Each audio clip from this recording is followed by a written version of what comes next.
For example, if somebody has very limited time, should they use that time to do Naam Simran, or should they use that time to do service?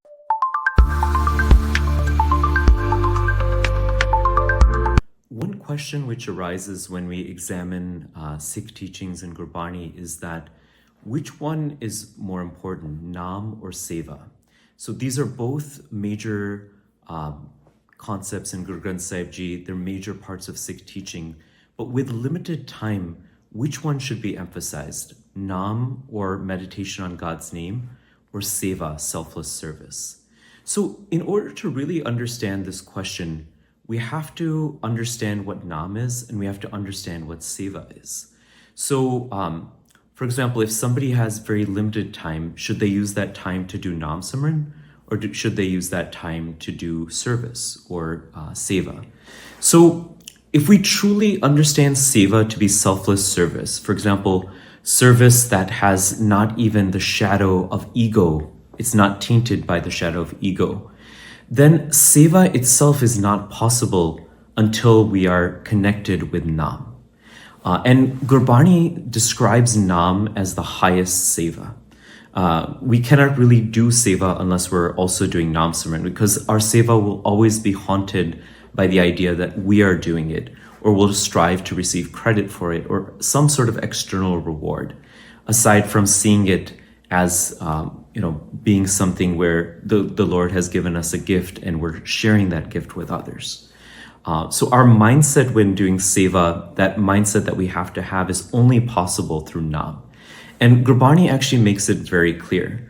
Guruji says, Naam hamare gur ki sev.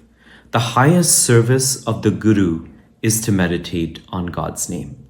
And Seva, selfless service, isn't just limited to feeding the poor or donating money.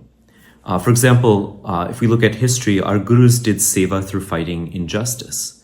There's Seva that can be done, by doing something very kind for somebody, which may not even involve money, which may not even involve giving them anything.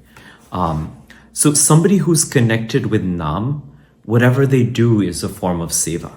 That's why Gurbani would advise that first we have to address our ego first. We have to address our mind first. And the only cure, the biggest cure described for the ego in Gurbani is Naam. Because Homme nave nal virod hai. Naam and ego are opposites. Doi na vase ek thai. They both cannot dwell in the same place at the same time. So somebody who's immersed in Naam Simran, they won't have to strive to do Seva. That's why in Sukhmani Sahib, Guru Arjan Dev Ji explains, Brahm Gyani Paropkar O Maha. Whatever a Brahm Gyani, somebody who's connected with the divine, whatever they do is Paropkar. It's Seva.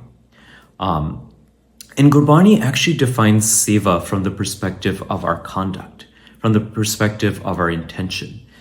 In the Asa Divar, Guru Nanak Dev Ji beautifully defines Seva. He says, Sev kiti santokhi jini sacho sach tyaya. Those who are contented through service, those who do service, how do they do this service? How do they find this contentment through service? Sacho sach tyaya. They meditate on the true Lord. But it just doesn't stop there. Meditation is the foundation of Seva. Meditation on God's name is the foundation, but there are other things involved. Guruji further says, Uni mande pair na rakhyo. They don't step foot in the direction of sin. Kar sukrit taram kamaya.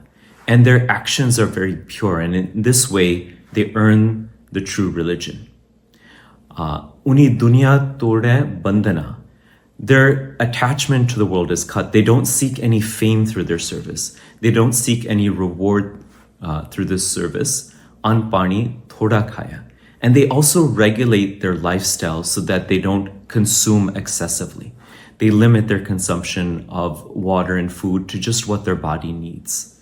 So Gurbani makes it very clear that Seva and Naam are not separate, and Naam is the most paramount. And unless we're immersed in Naam Simran, Seva or selfless service is not possible.